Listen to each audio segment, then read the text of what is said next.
All right, good morning, you bunch of jokers. Doing this video here because I'm gonna bolt together a couple of Toyota transfer cases.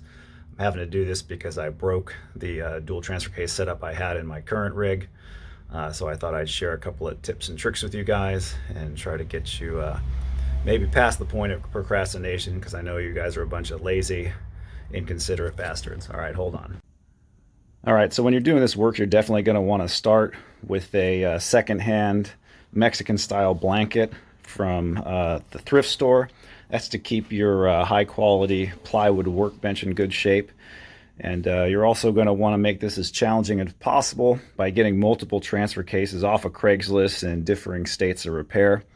I had broken the trail gear adapter, or I think that's what led to the breakage in my transfer case, so I'm going to give this Marlin Crawler one a shot. They said they had dual bearings and triple bearings, and it was red, so we all know that's a shit ton better. Luckily, I was smart enough to get the right spline adapter here. I have two 21 spline transfer cases, and that's what the back end of my 22RE transmission needs. So, you know, you can see got some plywood there to kind of keep everything up. And you can see, you know, various stages of disassembly here. This is a rebuilt case. That's why the smart aleck from Craigslist painted it blue. That's the way you can tell something happened. Spent about a half an hour cleaning that bad girl up so that she's a little bit cleaner when we bolt it together. Got a whole pile of paper gaskets from Trail Gear, just so I have plenty to choose from. And I think this is about enough to get started. Let me go lay underneath the rig and surprise you with the immaculate condition. All right, so what you're going to want to do here is go ahead and break your rig during a little 4th of July camping vacation with your old lady. Then take it to a buddy's shop, have him rip out the transfer cases, and then decide you don't want to pay $3,000 to fix it and tow it home. It's essential that you let this sit for about 9 months. That way you've got plenty of dog hair and spiders, and you know, you basically completely forgot how the car is assembled. You're going to want to take the extra, I'd say, 9 minutes to, you know, pop bearings and gears out so you can clean front and back side, and so that you can look at faces and make sure it's broken enough for your application. You're also going to want to hang on to stuff like this, which is your 4-wheel drive light, and connecting things like this to your application show that you've got half a brain, and when you go to sell it, because you have your 13th kid or whatever, you're going to be able to convince the sumbitch who's buying it from you that you know your shit. Some of you will have the 1-wire sensor, some of you will have the 2-wire sensor. 2-wire sensor just gives continuity to ground. Ground is on the outgoing circuit. This one gives continuity to ground through the transfer case. So if you have a 1-wire application, but you have a 2-wire sensor, give it a little pigtail and run over to ground. If you have a 2-wire sensor but a 1-wire application, just take one of them out. It'll ground itself. Anyways, just thought I'd share that with you bunch of jokers. And you know, you may be looking here, kind of looking for some of my tools. None of these tools are the right tools. That wouldn't be any fun. I'm trying to maximize my adventure here. Also keep in mind, you know, you're going to want to swap your drive flange adapters for your drive shaft, front and rear, to the ones you know work good on your truck. And it's not a bad idea to empty these from oil before you start working on them, but it just depends on whether you're trying to maximize your excitement or not. And yeah, I'm going to add a little triple stick shifter to it, because in this old girl I'd been running the you know, two levers in the back, 1 lever in the front, but I think I'd like to put in a little bit bigger of a center console there, maybe a cup holder to keep a guy's beverage handy there. And you may notice this isn't straight. That's okay, that's like a lot of you watching. Now I know what you're thinking at this step of the process. You're saying to yourself, Dave, how am I gonna bend this shifter? What's the right way to do that? Well, what you do is you get the jam nuts you've been using to adjust the height on your gear knobs there that you bought at Ace Hardware. You lock them together, and then you spin the shifter arm off of the rubber like so, and you let all that water out, and that's how you'll bend it back. And you know, this is probably perfectly acceptable to just glue the shit back in, but we might think of something a little bit smarter. All right. I decided to go ahead and paint the other rock crawler. Just kind of showing you how I like to do it. That way you can get the door jambs, because that's the part you look at every time you get in and out of the truck. I already painted the bed the other day. On top of this truck I painted white with that bus paint not too long ago. When I say painted, I'm just talking about putting that Ultra 2K clear on it. You know, stop it from rusting and make it real easy to wash down after you get it muddy. I like it because it makes the truck a little more presentable, and when you drive to work you don't feel like quite as much of a redneck. Well, maybe even more if you've got a shiny redneck truck. Again, I find spending the 20 minutes to take stuff like that off, pulling the doors and cleaning the pins, all that kind of stuff's going to make it look like you give half the shit about the truck. I myself don't mind if you got a little bit of oxidation there. Just as long as the oxidation doesn't get worse, I feel like that's a little bit of character, you know. And I've already done the fenders here. For me, it's easier to just pop them off the body, because you can get the doors off pretty easily too. After that, you know, hood's already done there. Hood's not perfect.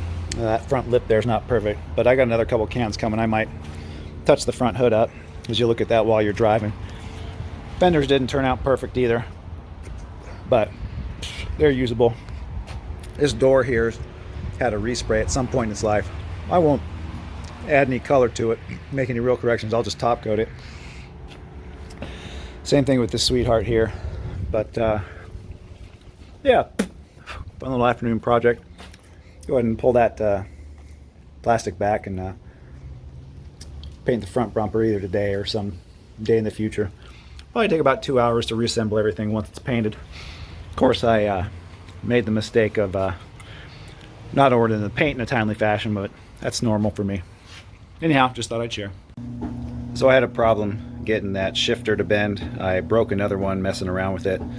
So what I did is I just cut a notch in it, gave it a little bit of an angle. Come on, buddy, focus. And I'm going to smash it back over and then weld up the difference. I'm going to use MAP gas to heat this whole thing up, because I'm just going to use a 120 welder. I don't want to drag the 220 from over there over here, and this is a pretty quick project. So that's how I bent this shifter straight. I wasn't able to find another straight shifter on eBay, say from a different type of, or an early model transmission. I may be wrong about that, but anyways, this is what I found to be effective.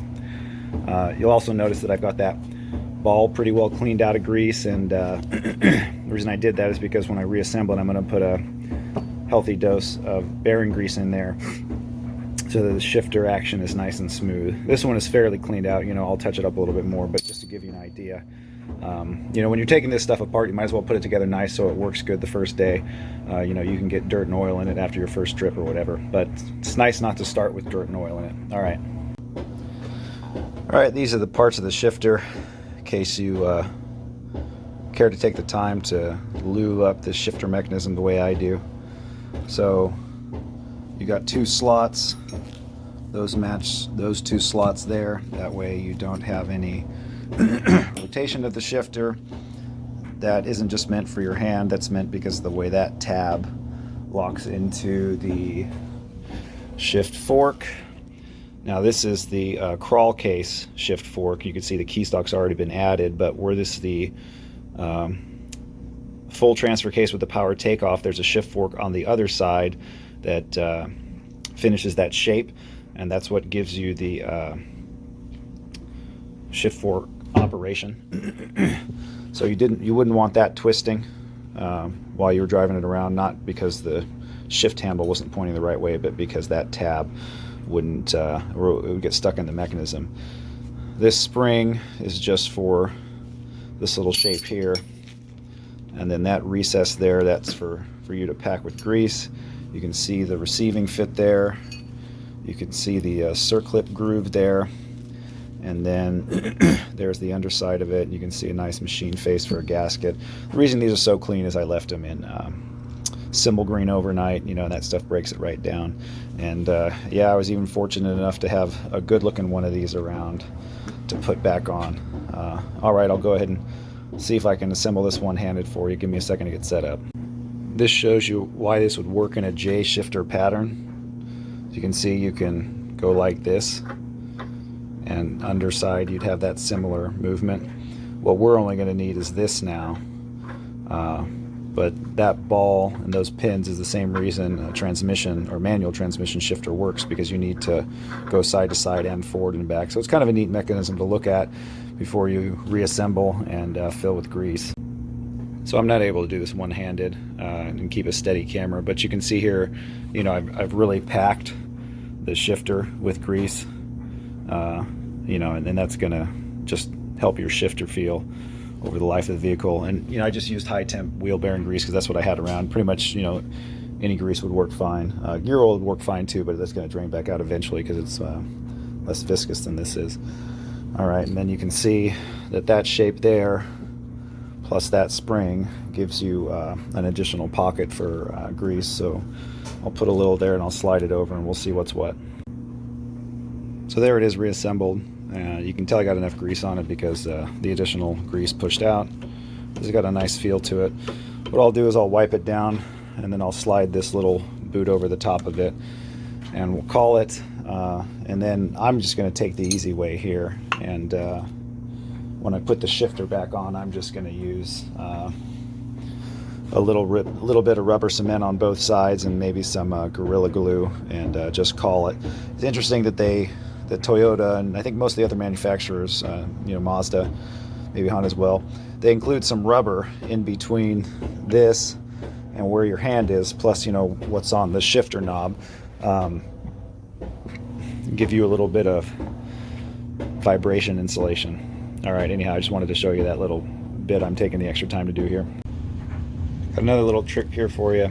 You know, as you take these bolts out, you can leave them in a little container, a simple green, for a couple of days, and then, you know, they clean right up.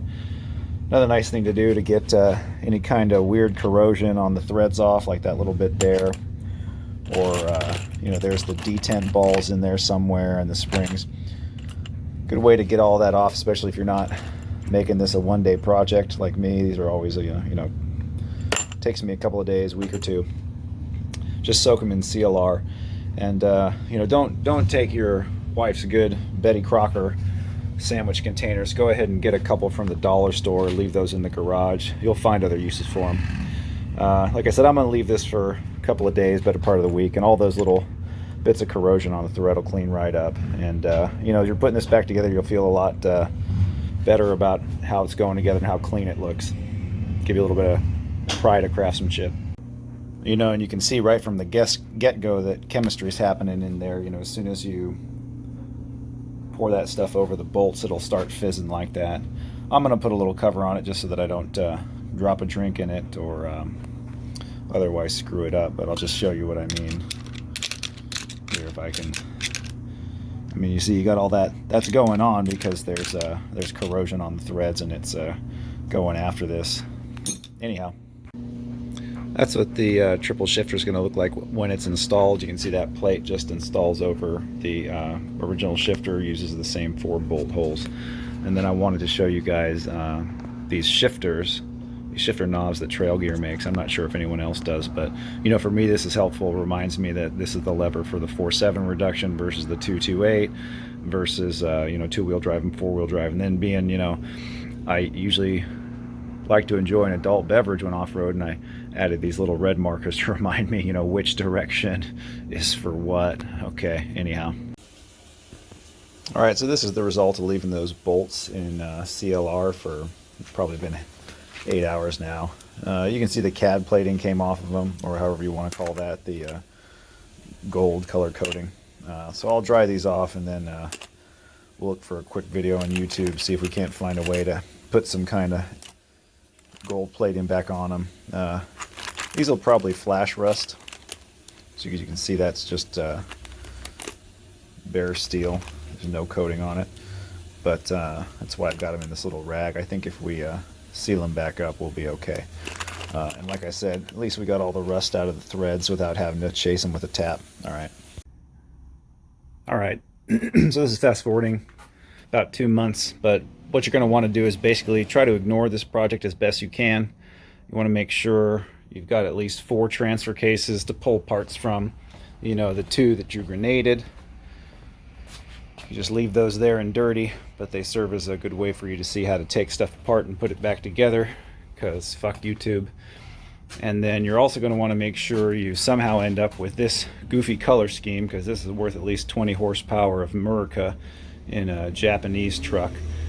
You can see I'm using the rad shifters here. What I'll do is I'll pull this off, and I'm also going to have to modify the transmission tunnel to accept that, but I think I'd prefer the 3 shifters in one spot, and I think I'd prefer to have another cup holder in there. I've already put the old transmission mounts on it, and I've swapped the drive flanges over from the old cases. So looking forward to getting this back together. All right, as you can see, I've finished installing the rad shifter. These are the adjustment rods. I had to take about 1 inch off of each of those to get it into a position I liked. I felt they were too far forward in not the neutral position, but the normal position. You can see they don't include this in the kit for whatever reason, so I had to go to the hardware store and buy this, but this is just a little 90 to give a breather. And then off a breather this small, I would always recommend going straight into a Y and then coming out. And you want to route this away from your transmission tunnel. Again, that'll help keep that gear oil smell down. I'm going to route this to the front and put it to the same location as the front diff breather. A little bit extra work, but these kind of things are what keeps the truck smelling okay.